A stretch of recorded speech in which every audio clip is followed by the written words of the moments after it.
Je voudrais aussi revenir sur les questions de politique culturelle et sportive de la ville.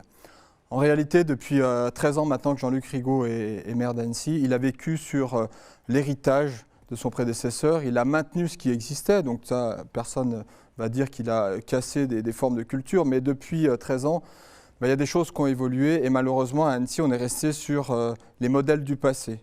Notamment un modèle aujourd'hui qui est très développé à Annecy, c'est on sous-traite la culture. Alors on a des associations très bien qui font un travail formidable, je rends hommage évidemment à Bonlieu Scène Nationale, à des grandes structures comme ça, mais qui répondent aux besoins d'une partie du public annécien. Où est la politique culturelle aujourd'hui à Annecy ? Moi, je n'appelle pas faire un festival du film d'animation qui vient de commencer aujourd'hui, et on en est tous heureux, mais ce n'est pas une politique culturelle.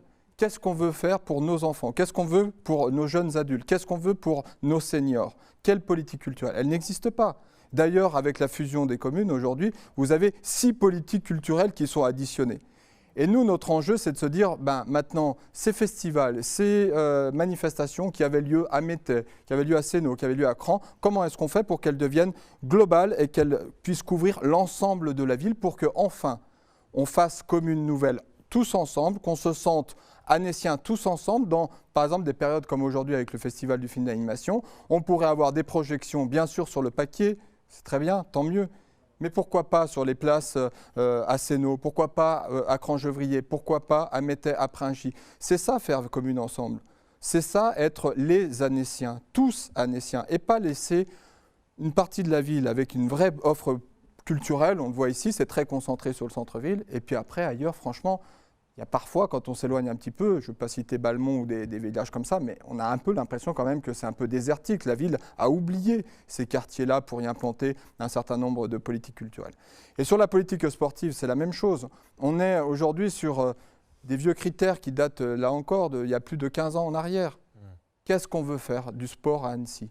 Nous, on veut promouvoir le sport santé. On veut promouvoir le sport pour tous, le sport amateur, sans renier la question du sport professionnel ou en tout cas de compétition qu'il faut aussi accompagner. Mais il faut surtout mettre le paquet sur ces questions de santé publique aujourd'hui que sont par exemple l'obésité ou des choses comme ça. Et donc accompagner.